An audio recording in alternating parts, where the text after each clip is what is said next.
So we might make a prompt start. I'd like to welcome you all to Thursdays with TASA. I'm JaneMaree Maher and this is my colleague Naomi Pfitzner. We're both from the Monash Gender and Family Violence Prevention Centre. Before we begin, I would like to acknowledge that wherever we are on lands for which the First Nations people have traditional custodianship and of which they have never ceded sovereignty. I pay respects to them, to elders past, present and emerging who are with us today and who are working so hard in our community. This is going to be a sort of an informal Q&A, and I do just want to mention that it is being recorded, so faces are lovely, but we understand if you also want to share the beautiful images that are already up there, which is quite lovely. So Naomi, thank you for taking the time to talk about your COVID work with us. And I guess the first thing I wanted to ask is how you saw the methodological and ethical challenges of conducting research on domestic and family violence in a context where we know that people's external opportunities for security and support are relatively reduced. Sure. Thanks, JaneMaree. And I also just wanted to acknowledge the traditional owners of this land, that the many lands that we're all virtually meeting on, and pay my respects to elders past, present and emerging. I think you've touched on a really important point. I mean, collecting data and building the evidence base to understand how and in what ways the pandemic has impacted the prevalence and nature of violence experienced by women, as well as their help-seeking behaviours and service provision, is crucial. And this information can inform policy responses and initiatives to address women's needs, both at this time but also into the recovery phase. And as always in this area of work, it's really important that this work is informed and shaped by the voices of people with lived experience. And I guess the challenge presented by COVID-19 is that the pandemic control measures put in place by governments, particularly the home confinement directions and the significant disruptions to service provision, is likely to increase the risk of violence against women. And prior to the pandemic, research by the United Nations had shown that home is the most dangerous place for women and children across the world. And with more people confined to their homes in order to reduce the community spread of COVID-19, it's likely that this has exacerbated violence in homes. So while understanding how the pandemic is impacting women's experiences of violence and abuse is important, I think as researchers, we can't prioritise our desire for robust data over women's safety. And particularly in times of crisis, I think we have to prioritise ensuring that women experiencing violence have access to support. So I think, while traditional data collection methods for involving victim survivors, such as face-to-face interviews, weren't possible because of physical distancing requirements and restrictions on people's movements, there's also real concerns about remote data collection methods. Many women and children are sharing homes with their abusers at this time, and we can't ensure their privacy or their confidentiality. And I think there's a real risk that if a perpetrator becomes aware that a woman is sharing her experiences with researchers, it may heighten her risk of violence, or it may escalate the violence that you're experiencing. So I think it's really important that data is guided by the principle of doing no harm. So if we can't ensure women's safety, confidentiality and privacy when contributing to research, or if we can't ensure that when they're participating in our research, they will have access to support if participation causes them distress, then data collection shouldn't probably go ahead at this time. And I also think, on an ethical note, given the risks faced by women who are confined to homes with their abusers at this time, if they do feel that they have an opportunity that presents a safe environment to make a call or to go online, then they should really be prioritising accessing services for advice, support and safety planning, and not accessing researchers. So I think, you know, while it's critical that we don't engage in data collection that puts victim survivors at risk, we still can collect quality data at this time. And you can do this through the reflections and observations of key informants. And we've done this through speaking with practitioners and frontline workers. You can also use things like service data and service use data.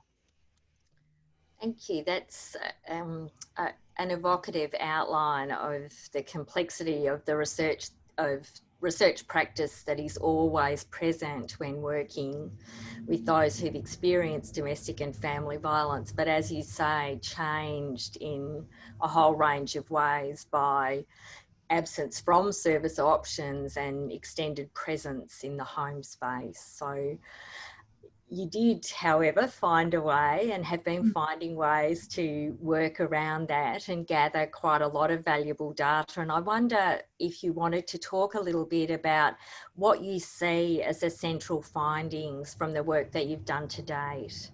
Sure. I will talk about it. I'll just share screen too, so I can give you a bit of a visual of what's been happening with this project. So this research that I'm leading, I've been conducting together with Associate Professor Kate Fitzgibbon, who's the Director of the Monash Gender and Family Violence Prevention Centre, and with Professor Jackie True, who's the Director of the Gender, Peace and Security Centre at Monash University. So our project's really been focusing on investigating gender-based violence during the pandemic, as well as looking at help-seeking behaviours. And to carry out this research, as I've just flagged, we decided that the best way and the safest way to collect data at this time was to do that through collecting reflections and experiences of practitioners supporting women experiencing violence. So we've done online surveys and focus groups with workers supporting people experiencing violence. So we first did this in the initial stage 3 restrictions in Victoria, and we did an online survey which captured the experiences of 166 Victorian practitioners who supported women experiencing violence during the initial stage 3 restrictions in April and May this year. And then we also partnered with a peak body in Queensland who had conducted a similar online survey with domestic and family violence practitioners. And I guess a core focus of our research has really been identifying the impact of the pandemic and the associated restrictions on women's experiences of violence, but also how it's impacted their help-seeking behaviours. And what our research in Victoria demonstrated was that there'd been an increase in the prevalence, severity and complexity of women's experiences of violence as they were reported to practitioners. So about 59% of our practitioners reported that there'd been an increase in the frequency of violence, and 50% said there'd been an increase in the severity of violence experienced by women. And I think probably what's most notable in the Victorian research we did was that 42% of practitioners said that there'd been an increase in the first time reporting of family violence by women. And these findings were really echoed with our Queensland practitioners, who also reported an escalation in the violence experienced by women and an increase in the complexity of women's needs at this time.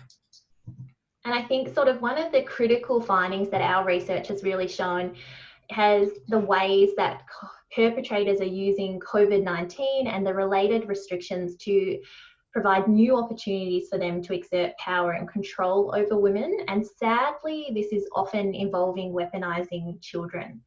So we heard stories from practitioners that they were using children to gain access to women, that perpetrators were forcing women to share premises, that they were controlling women's movements, and that they were isolating women from friends, family, and other support services. And the practitioners who completed our surveys described the ways that perpetrators were using the threat of infection and the restrictions to heighten the violence that they were perpetrating. So we heard stories about perpetrators forcing partners to wash their hands to the points that they were experiencing cuts and bleeding, We also heard that perpetrators were spreading rumours that women had COVID-19 so that they could further isolate their victims and that no one would come near them to provide support.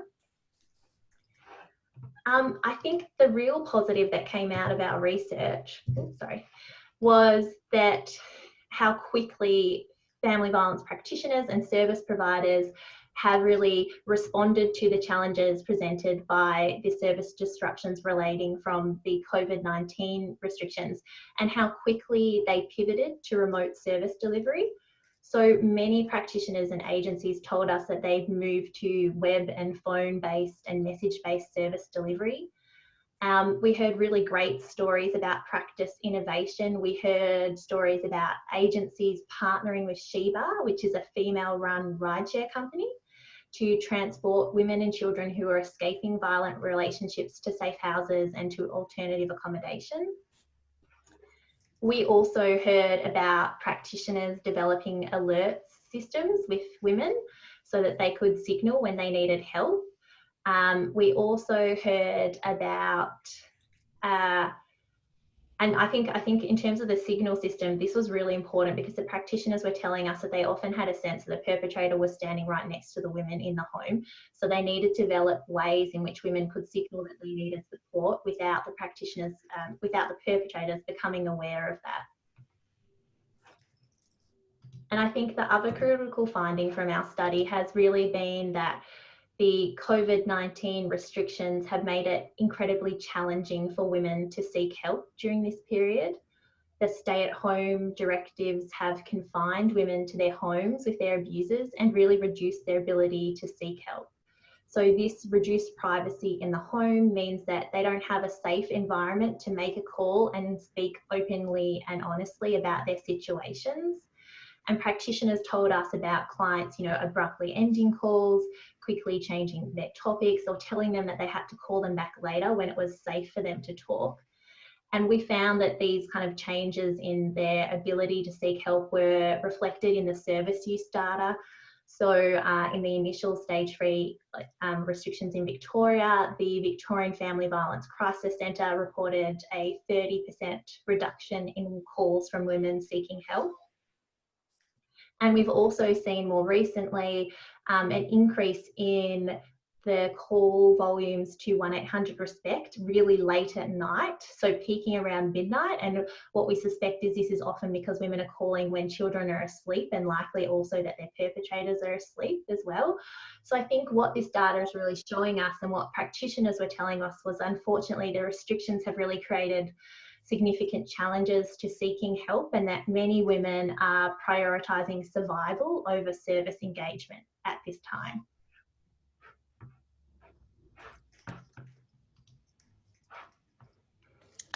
So I saw at the bottom of your slide there, Naomi, that you were talking about stress on clinicians as something that needs attention as well. And I wonder if you wanted to say a little bit more about that. Sure. I think the impact of supporting women remotely who are experiencing violence has come out as one of the key themes of our research, and it came out really significantly in our Victorian and Queensland surveys, and has now been the focus of our phase 2 in Victoria. And I think what our work is really showing us is how important it is to safeguard and support the well-being of workers who respond to family violence. The family violence practitioners in Victoria and Queensland that we spoke with, they told us how they quickly pivoted to remote service delivery, but they also really told us about what a significant toll that this work is having on them, and the challenges of doing this incredibly crucial but really challenging work from your homes. So they talked about heightened pressure and feeling stress due to working during COVID-19 and due to the increased demand. And a lot of workers were expressing concerns about potential burnout. And they talked to us about the difficulties in separating work and home while supporting women from their own homes, and how this was really invading their safe space, and the challenge of doing this work from their lounge rooms, and unfortunately sometimes from their bedrooms. You've given a very vivid picture there, and I'm really struck by, particularly by your identification of the first time contact being made during this period. And I wondered if you had any more you'd like to say about that, or any thoughts you have about the whys of that really troubling statistic. Yeah, I mean, we know from previous global crises, such as the global financial crisis, that women's economic vulnerability increases during times of crisis. We saw that with the global financial crisis, and we're seeing that again here. Women have been disproportionately affected by job losses during the pandemic.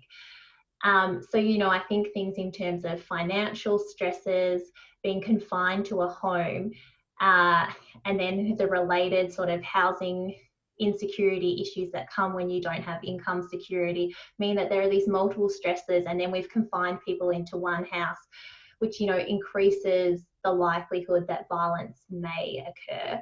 I think one of the crucial things, though, to be mindful of, particularly with this research, is that COVID-19 is not the cause of violence against women. While the conditions relating to the restrictions have maybe heightened the intensity of the frequency and severity of violence experienced by women, I think, you know, we need to be careful in terms of how we present this work and how it's shaped in policy, that we don't see COVID-19 as a cause of violence against women. We know what the causes of violence against women is, that strong gender drivers. And I think the concern is that people may provide support during this period of crisis and then sort of think that we're done. We're not. Family violence was already declared a national emergency in 2015, and it was already at crisis levels in Australia.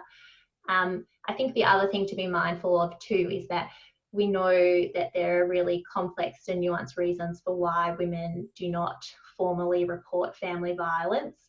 So while we've seen some increased reports in first-time family violence in Victoria, this likely, the number of women experiencing family violence for the first time may be much larger than that. You know, police reports or reports to service providers only show, you know, the tip of the iceberg.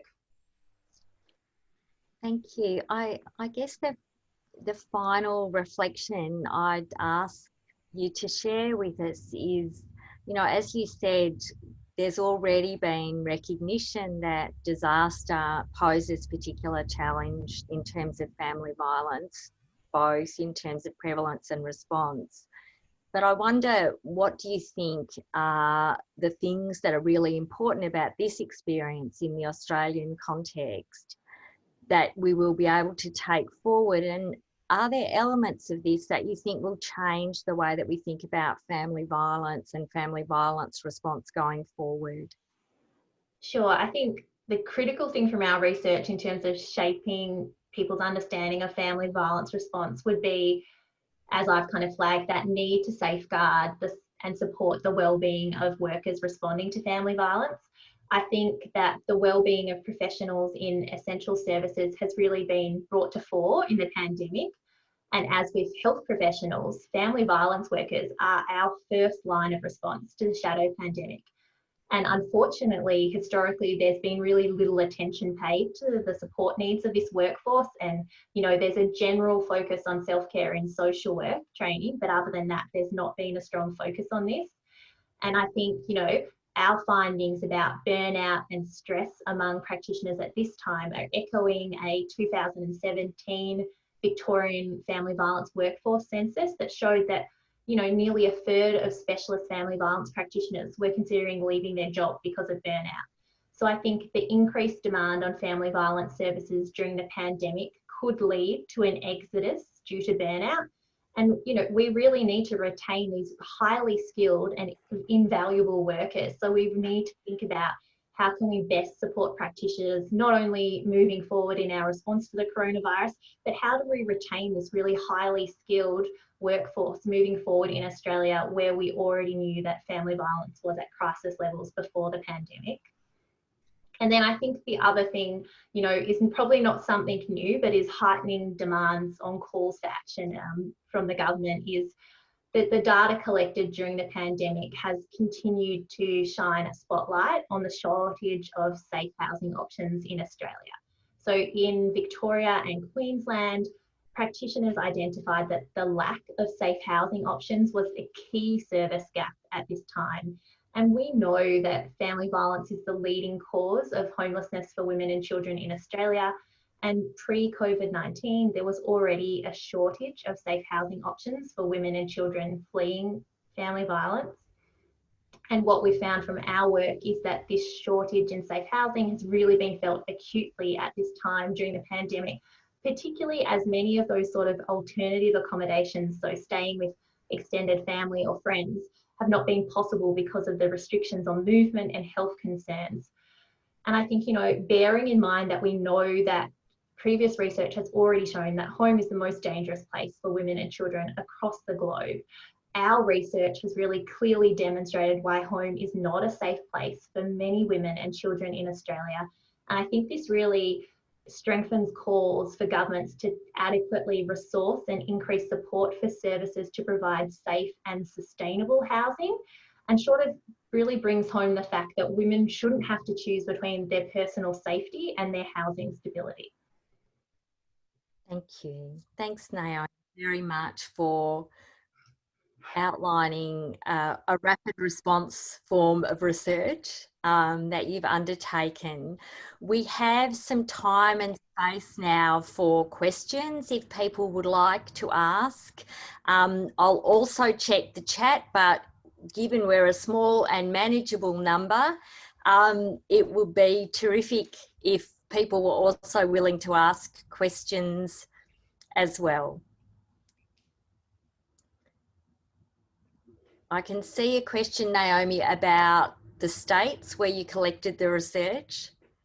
So to date, we've done research in Victoria. So we looked at the first stage 3 restrictions from April and May this year. And then we did it in Queensland. We partnered with the Queensland Domestic Violence Services Network, who had conducted their own surveys in April and May, and they shared the data with us. For phase 2, we have conducted another survey in Victoria as well as focus groups, and we've done this in partnership with the peak body Domestic Violence Victoria and with No to Violence as well. So we've really focused on Victoria and Queensland to date. Thank you. So we also... do you want me to answer that one? Let's just go up. Yes. So Judy's asked in the chat, and then we'll go to Tony, who I think has appeared with a question. Judy's asked, is there a difference between family violence and domestic violence? Very good question, Judy. We use the term family violence, but because that's what used in the legislation in Victoria, generally I would say domestic and family violence, because the terminology used in states and territories across Australia varies about how they describe violence that occurs in the context of an intimate relationship or in the context of family members. So it's more about the different legislative terminology that's used. And because most of our research has been Victorian focused, I've been using family violence, but I would say the most accurate way would be domestic and family violence. We might now invite Tony to ask her question. Sure. Thank you very much, Naomi. I actually had 2 questions. My first one was if you could just give a wee comment about the socioeconomic background of the women experiencing domestic violence, because I think maybe we still have that generalization or the myth that it's poorer women, that it's women of a certain class that have less access to money, whatever, that experience this family violence. Or did you find that really that's across the spectrum of socioeconomic demographics? No, that's a really good question. I would say because of safety and privacy concerns at the time, we didn't collect information directly from women, so we don't have a really accurate picture of their socioeconomic background. But we do know from previous research that family and domestic violence doesn't discriminate. It happens across all socioeconomic brackets. And I think that's really important to bear in mind, that it doesn't just happen to one particular group. But what we do know is that some groups of women experience other inequalities that intersect and heighten their vulnerability or their experiences. And I think that's something really important and actually has been missed in the data collection to date in terms of looking at the impact of COVID-19 on people experiencing domestic and family violence. And actually, I've been partnering with Marie Seagrave, who some of you may know, who works with temporary migrants, and we've partnered with In Touch, which is a Victorian state-based organisation that works with refugee and migrant women who are experiencing family violence. So we've been partnering with them to look specifically about, you know, what are this group of women's experiences and what are their specific and unique needs, because I think capturing that specificity is really important. We are actually looking to launch this report next week. And we're having a webinar hosted by our centre on it. So if you are interested in that, I can share the details. That's next Wednesday at the same time, to talk a bit more about this. We're going to specifically looking at issues in terms of like income, housing, employment security, and how does that impact on people's experiences of violence and the support and recovery needs. Oh, thank you very much. I would like that. Are you, and presumably you're talking about some of the refugees would come from cultures which, to use an old-fashioned patriarchal maybe cultures, where maybe attitudes to women are not the same as Australian, or attitudes to how they can behave to women. Is that part of what you're sort of tilting at when you're talking about that intersectionality of?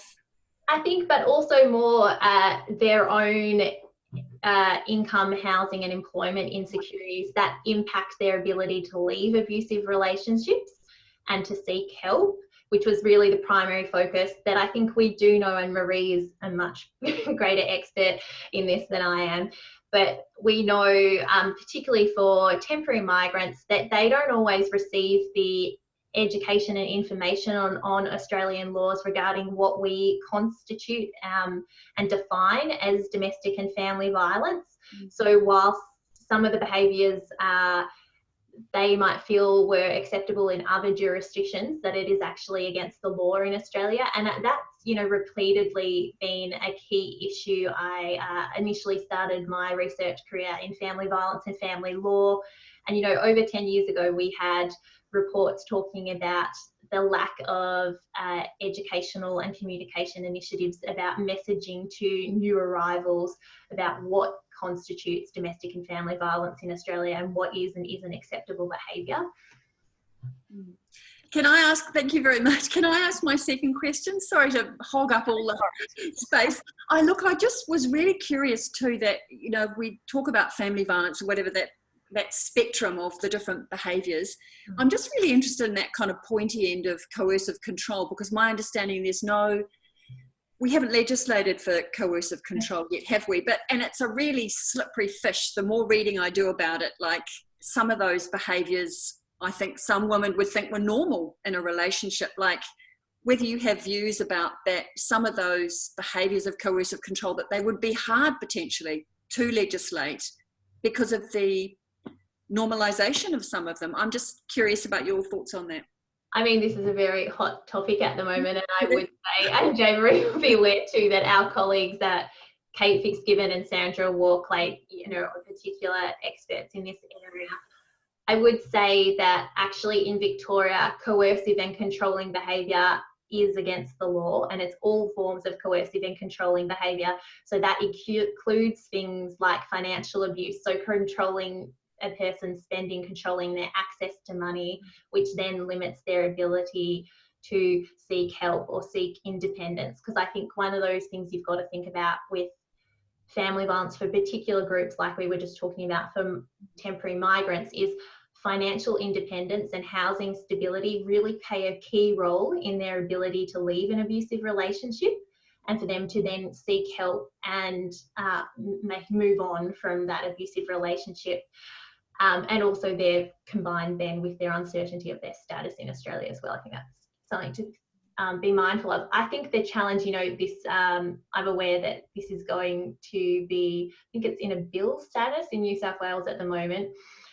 I would say that Victoria has always been quite leading in having a very broad definition of what constitutes domestic and family violence, and we have seen it for quite a long time as a broad range of controlling and coercive behaviours. So, psychological abuse, financial abuse. As you said, I think people sometimes think specifically about physical violence, not thinking about that whole spectrum that can be verbal abuse, financial abuse, psychological abuse. That being said, as you flagged, it is very challenging to prove those forms of abuse, and I think more so in under family violence, under family law legislation, which has a narrower definition and has more stringent requirements in terms of proving that this has happened, versus the civil legislation in Victoria where people can seek an intervention order. Did you want to add anything, JaneMaree? Yes. Thank you very much. That's fantastic. Thank you, Naomi. Yeah, look, I think only that in relation to migration, Marie Seagrove is part of Harmony Alliance, and they're very actively campaigning at the moment to extend the family violence provisions to those women who are here on temporary migration visas, because at this point in time, as Naomi has said, they're excluded actually from benefits.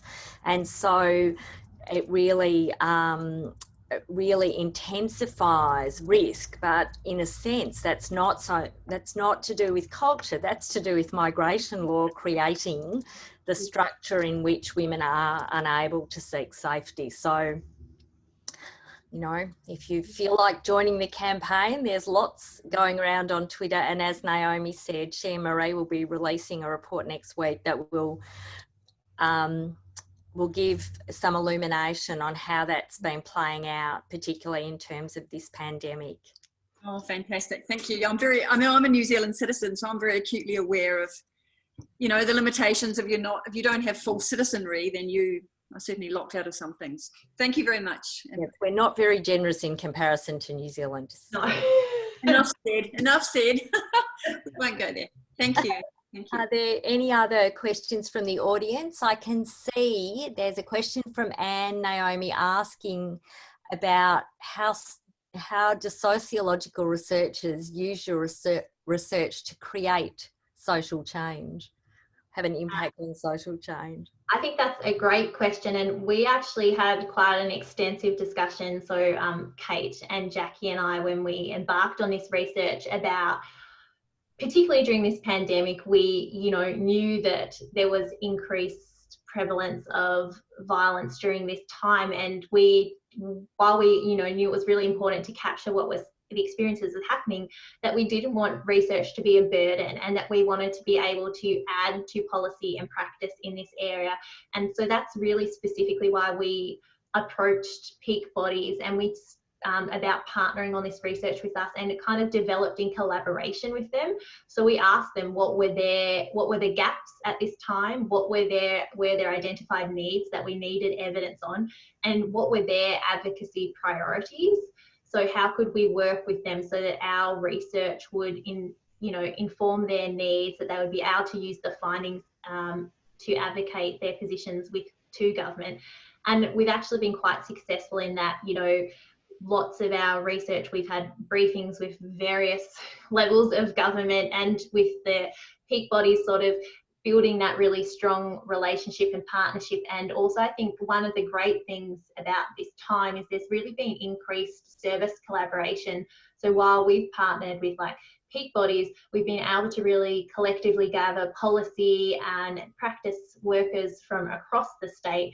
And 2 weeks ago, we had a forum about working out, how can we use our evidence to help them support calls for increased resources or funding at this time. So I think that's been a real benefit. And I think what you've got to think about in terms of sociological researchers is how can you use your evidence to inform practice and policy, and how can we translate it to make change? And I think forming those sort of industry partnerships is really key to that. I think perhaps one of the things I would add, and I think you can see from Naomi's conversation, it's been one of the great privileges we've had in the last 4 or 5 years to work with those in the family violence service provision sector, and with their creativity and their commitment and their seemingly inexhaustible energy, which, as Naomi's outlined, has really been turned to these new circumstances on a hairpin. And yeah, so really it's extraordinary to have that loop of research and practice and practice and research, which is. Are there any more questions, Dan? Thanks, JaneMaree, and thank you, Naomi. I think what you've just described is almost a case study in how to set up a project for impact and collaboration. It's amazing. Thank you. And I don't think you could do any more, but also as a sociologist, I then wonder what we know from other places about how hard it is going to be to get those additional resources. Mm-hmm. So I know in some ways, all governments have, at least for the time being, realised that there is such thing as society, and debts aren't necessarily a problem, and we do need to invest in things. But you can see the rhetoric's already really ramping up from people about austerity and debt and cuts. I wonder if there's evidence from other places, maybe the UK or elsewhere, about what that type of politics does for getting the supports that the people working, you were talking about how the pressure's raising on people working in these areas and all those supports, whether we have a sense about what the campaign for austerity might mean for what's available in the future. I mean, that's been really quite interesting. So we are very fortunate, our centre, to have a colleague from the UK who sits half with us and half with the University of Liverpool. And so we've been able to really connect with her and look at what's happening in England and Wales and how it compares to what's happening in Australia. And I think uniquely, they've actually been quite different. Their government has invested significant, and I mean billions of dollars, in research and policy directed specifically towards domestic violence and abuse, and across courts, justice, social services, aid agencies. And we haven't seen the same sort of investment to date here. And I think, as you flagged, it was quite concerning. While we've, at a state level received some financial support packages, which have been very welcome, I think, it's not necessarily adequate enough to meet the shortages. But at a Commonwealth level, it was concerning because the support packages that they announced, they only agreed to pay out half of them this year and then the rest at a later date. So I think it's sort of a reverse, is that uniquely other nations at this time seem to be devoting greater resources to addressing this issue of the shadow pandemic. And who are simultaneously experiencing, financial crises, not at the same level, obviously, as we've seen. Australia has relatively done okay in terms of the predicted recession compared to some other nations. So it's interesting that we haven't seen the same investment. And I think you're absolutely right. I think everyone who works in this area of research is concerned that whilst it's great that we've been getting attention during this period and that governments are slowly responding to calls, there's a concern that it'll fall off the political radar once we continue to move forward, and well, hopefully when we move into a recovery phase. And I think it's really important that domestic and family violence in Australia isn't couched in terms of solely resulting from the pandemic. It was already at crisis levels beforehand, and we didn't have sufficient investment in providing resources and support. So that's going to be the challenge about moving this forward. I know, JaneMaree, did you want to add anything else? No, I think that's frightening to think about, that the issue is still kind of marginalised in a way and seen as an extra rather than as a critical shift.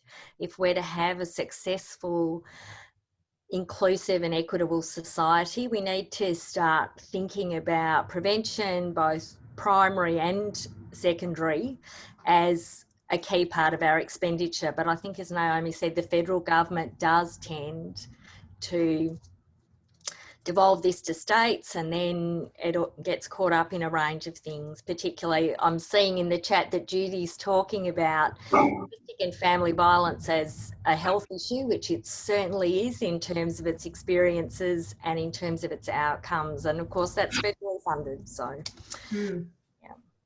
So, any other questions or comments? Hi there. Yeah, look, thanks very much, Naomi and JaneMaree. Great presentation and really interesting research.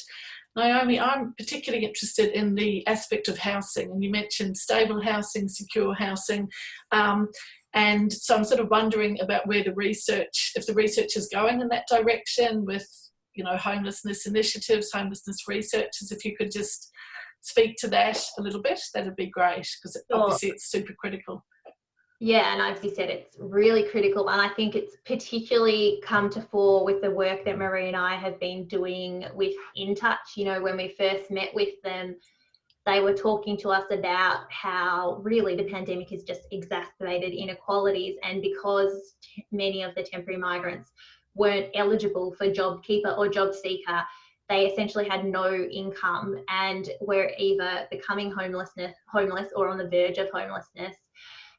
So that's kind of really borne out in our work that we've been doing for them. So I guess we are looking at now, how do we continue to look at this issue? And it'd be great to actually talk with you. I was speaking to Silky the other day, and she mentioned your work about how we could focus on this sort of in the next phases of our research. And I think the other tricky thing that's come out, just not from our data, but from my many conversations with agencies and practitioners, is, you know, the challenge that because of COVID safe plans, some of these refuges that maybe housed 8 women or 8 families had to reduce in size to meet the COVID safe. So now they can only offer 3 or 4 rooms or homes in total. So like one house now has to be all for one person rather than potentially for 2 people. So it's we've got an increased demand on housing, but we've got reduced capacity. And then combined with that as well is some of the outer city agencies were telling us with the CBD homelessness relocation program that they were being moved into accommodation that they traditionally used in their areas to provide support and housing, short-term accommodation for their clients, but now they were being taken up by a government program, so they've reduced the pool of partners that they could use. So I think it's a really important issue that we need to work out how we can kind of address this in our next phase of the research. So it'd be great to get your thoughts on that. Yeah, no, look, absolutely. We'll have to touch base on that because there are lots of conditions which are, you know, like appalling sort of crisis accommodation conditions, both for women and children escaping family violence and also perpetrators as well, offenders. And as you say, there's a decreased pool of what we've actually got, and government spending, as we know, doesn't generally go into this area. So, but I think, yeah, there's some really good intersections between, you know, what you've started finding in your research and with COVID amplifying it, and with what we can sort of do from the homelessness sort of space. So to be continued. Yes. Yeah. Yeah. No, thanks. But really interesting research. Yeah. Thank you. Thank you. Thanks, Kristen. Do we have other questions from the floor, virtual floor? I have another question, JaneMaree, but if there's someone else wants to ask, that's... So what about if we take Anne and then Tony? Anne? Hi, Naomi and Marie. Thank you so much for your presentation. It's been so relevant. I'm involved in a research project where we had a team meeting last night, and we were talking about the ethics in our research. And we realised that one of our ethical dilemmas is that we have no detachment from the issues that we're studying. We're looking at the Indigenous response to the pandemic this year, and I'm wondering if that's an issue that you face, that as a researcher you don't have the so-called traditional detachment from the, you know, you're not stepping aside and looking objectively at a situation. You're actually living inside a pandemic and in living inside the issues that you're trying to research. And has that been conscious, and what strategies have you used to manage it? Sure. I mean, I would always preface this sort of discussion with, I kind of ontologically we take this point there, take the perspective that there isn't some sort of objective truth, that we all bring personal biases and experiences that shape our research. And I actually think that that is not a problem, that's great that we have drivers to be engaged in doing this work. And, you know, in terms of methodologically, I think as long as that you are rigorous in explaining how you went about doing your work and how you interpreted that, and that, you know, there's a data trail and an interpretation trail, then it's okay to go about work when you have a particular personal bias or vested interest in the area of work. You know, I think that all social science research is a matter of interpretation. And I don't think that we should be trying to strive for this notion, that there is one objective truth, and just because we're not doing, you know, a randomized control trial, that our evidence isn't meaningful and worthwhile.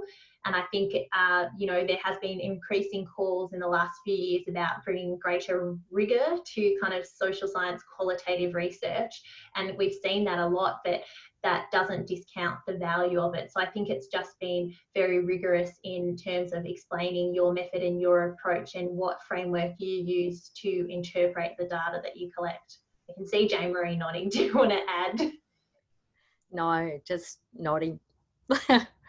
You know, I think it's a big issue for qualitative researchers. And I think one of the things that might have happened this year is that some of us are experiencing some of our own issues much more intensely. And certainly when we're by studying Indigenous matters, of course, we've got an incredibly complex, if you like, furball of social issues. Every time we try to examine it, we're trying to pull apart complex issues about racism and sexism and class violence and so on. And I agree with you, we don't pretend into an objective position about that. But I also think it's quite important that as sociologists, we make that, we consciously manage that. And I think your reply was very succinct and brilliant. So thank you for that. That it is about, you know, rigorous research and having a data trial so that our work can be examined by other researchers. And also, as I would add, I suppose, because I'm doing transcultural work, that there's a real need in our team for us to reflect deeply together, and to make part of the research engagement is engaging with each other as researchers, and giving some time for that debriefing and that venting that helps us reach that the aspirations we have as researchers. And I think you're really right, and I think as researchers we also have to be mindful that, as with everyone else, we're all living and working through a pandemic which has you know, its own unique anxiety and stresses, so we need to be mindful of that in the work that we're doing. And as you said, I think that kind of debriefing and working with your team at this time is really important. I might invite Tony now, who had a question. Yes, I just had one question. I guess it picks up on what Dan was saying, that we talk about all these services for women that have experienced domestic violence, but my feeling is, what about the men? What are we doing? Whether you have any comments about what's being done to change men's behaviours? Because we can build loads more refuges, but it keeps happening. So what is the government response to actually, do we put much money into changing male behaviours or attitudes toward women? I mean, what's happening at that end? Because isn't that the cause of it? Aren't we just dealing with feeling about that? Great question.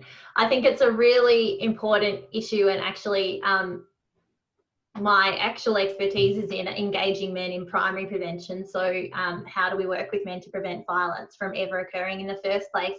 But I think, as you've pointed out, Tony, what's been a real concern and has sort of slowly started to come through in our data is the reduced visibility of perpetrators during this time. So what we've learned from working with men's services and people who are leading men's behavioural change programs is where men were already held in a program. So if they were already participating in a behaviour change program, some services have moved to phone engagement to try and continue to engage men in those programs. But I would add that the phone engagement doesn't involve the content about addressing their behaviour. It's really about maintaining their contact with the service. So that's an issue. And interestingly, what's just come through, and we haven't released these findings yet too, was that some of the men at this time were, you know, engaging in this phone engagement with men's services, but it seemed to have a bit of a performative element because they always wanted their partner or their family members or their parents to see that they were engaging with a men's service. So issues about motivation and sustainable behaviour change come into play there. And I think what the big concern for us was, and we worked with a lot of justice agencies, was in Victoria, they, you know, ostensibly courts were still open, but everyone who was applying or served a family violence intervention order at this time was given a generic come back in 2 months notice. So people weren't going to court. And usually court, particularly for first time family violence offending, is not just when victims are put in contact with support services, but it's when men are provided referrals to behaviour change services, when they're provided legal advice. So it might be the first time that they actually learn that the behaviour they're doing is against the law. So we really disrupted those channels and the pathways of ensuring that men were visible and engaged in the service system. So I think that's this huge barrier at this time. Like, what happens to all the new first-time offenders that have come out during this period when we know that there's increased violence happening, that they are not being held by the system. They're not in view in the Victorian legislative language. So I think that's a real challenge. And I think the other point you raised, Tony, I mean, I have been surprised about the lack of primary prevention initiatives during this time. I think my work typically has a special focus on engaging fathers in primary prevention interventions, because we know that pregnancy and the first few years of early parenthood are an increased risk of violence, but it's also that transition to parenthood is when men and women in heterosexual relationships, I would preface, tend to revert back to very traditional gender roles, which we know are tied to poor attitudes towards women and more likely to hold violent supportive attitudes. And since we've seen that everyone is working at home and both men and women now are having to be responsible for caring duties, perhaps increased homeschooling duties, there's less of those typical excuses in terms of the distribution of paid and caring and housework. And I think that, you know, this working from home situation where the whole community is essentially now in their homes has a real opportunity for us to sort of disrupt those very traditional distributions of paid housework and care work, and how can we engage men more in care work and see it as valuable work, and how do we ensure that people who have perhaps changed their distribution of labour in homes retain that once we're able to return back to work. I think that's a big challenge. It's a great opportunity, but I've, you know, been personally disappointed that we haven't seen more funding going to primary prevention initiatives at this time. As you said, if we really want to prevent or eliminate violence against women, then we need to work at not just the essential providing support and service vision, but how do we stop violence from occurring in the first place. Great, thank you. Thanks, Naomi. No problem. And I saw that Judy and yourself left a message. Very happy for you to contact us about your case. Oh, thank you, Naomi. In fact, I was just wanting to follow that up a little bit, saying that this is a fairly new area for both Tony and I to go into, and our project's sort of at that very early stage. So we were also interested in what you might have to say methodologically, because I think what really resonated with your talk today was that really putting the research onto victims at the moment seems highly inappropriate at a time like this. And yet we are very interested in the experiences of women who are undergoing this. Particularly, we're interested in the coercive control end of this spectrum. And I know there's no actual line or boundary necessarily. But I just wondered if you, or even the team or the colleagues today, have any ideas that you could maybe help us out with in terms of what we might do. We're considering perhaps a bit of an autoethnography perspective as one way to sort of think about this, or sort of a collective stories approach, which is not so much interviewing women, but perhaps there's a lot of reporting that's been going on in the media and stories about. So methodologically, yeah, we're still a little bit out there thinking about how can we put this together in a meaningful way. And we have also started to talk to some of the service providers, but we'd really like to hone in on that very personal experience of women. So your ideas would be greatly appreciated. Sure. Do you want to jump in, JaneMaree, or do you want me to go first? You go. Yes. I'm a sponge. No, that's right. I would say, I mean, I could see you said you're from Queensland. I think one of my first thoughts would be, you know, are you intending to do a national study, or are we looking at the state of Queensland? Because I think, as we've seen, that the restrictions are sort of very secular, and you know, at this time in Victoria, now that we're in even tougher restrictions than when our research was first conducted, that I would be very hesitant to involve women experiencing violence directly at this time, just because of the safety and confidentiality concerns. But also, I think, you know, in our work with the centre, and I'm sure JaneMaree can talk more about this, is you know, we always ensure that when we are including victim survivors, that they're supported through their participation, and then that they're very connected with support services. So I think, you know, one of the first things, and you said that you already started talking to agencies in Queensland. Just one so far. Yeah, I think it would be really good to develop a partnership, but also to speak to them about the best ways of involving victim survivors and where they're at in their journeys and how they think they could make a contribution to this work.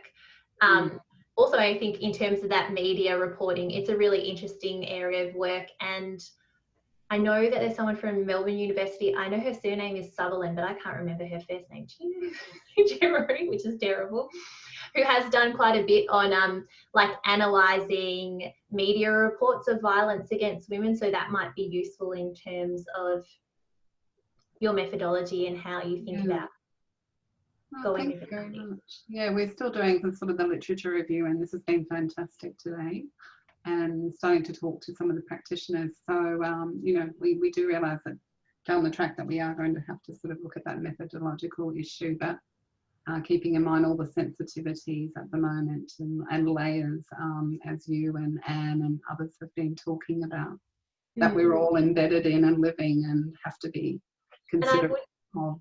Yeah, and I would say too, you know, much of the work that involves victim survivors' voices is often asking them to reflect back on their experiences. So I don't think that there is an issue that we do hold on conducting data at this time, and then when they're in a position of more security and safety, that then we approach them about contributing to the evidence. I think, you know, that's perfectly fine in terms of the quality of data provided. Yeah. Well, thank you so much. That's really helpful.